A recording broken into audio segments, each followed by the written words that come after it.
The Picon Punch.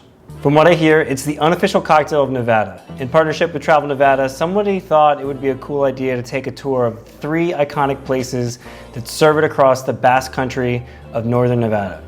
We started our Picon tour by traveling to Winnemucca to visit our first location, the Martin. First opened in 1898 to serve Basque sheep herders working in the northern Nevada mountain ranges surrounding Winnemucca, the Martin Hotel is a true Basque-style dinner house with a dining room on the main level and basic rooms that used to be for rent to town-bound sheep herders overhead. After settling up to the bar, it was time to order my first Picon Punch.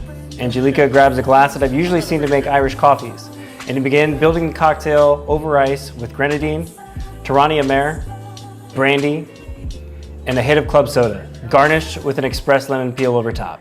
As I go to enjoy my first sip, my mind is already thinking this is not what I expected. On paper, this cocktail is built more like an old-fashioned. A punch typically is a low ABV sessionable cocktail. So maybe they mean punch in the face? All in all, I actually really enjoyed it, and I didn't mind how boozy it felt. This cocktail is meant for cowboys, railroad builders, and miners. It's meant to be efficient. Speaking of efficient, this cocktail only costs $6 and $5 on happy hour. $20 later is that I'm gonna be needing a room upstairs. Fortunately, I can't stick around to find out what the room rates are because I need to get back on the road and head to Elko for our next Picon Punch. The Star Hotel.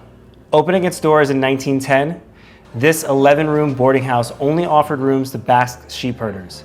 Without a menu, it served family-style meals of lamb, leeks, cabbage soup, and flan, along with pecan punches. As told to us by the locals, their version of the punch is the best. While watching our bartender whip them up by the half dozen or so, I noticed about the only difference in their recipe is that they skip the club soda.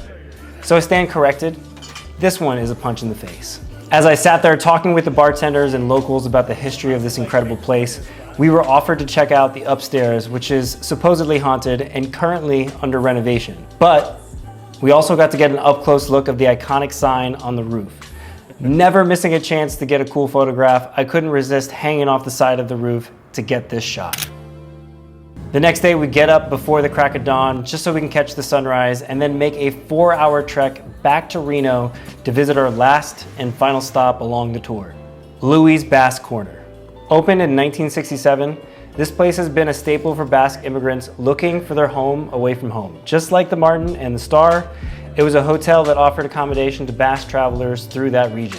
Craig, a staple bartender of Louis for over a decade, quickly whipped up my final Picon Punch of the tour. Grenadine, Amer, brandy, and club soda. Out of the ones we had, Craig used a skosh more club soda, and honestly, it was my favorite.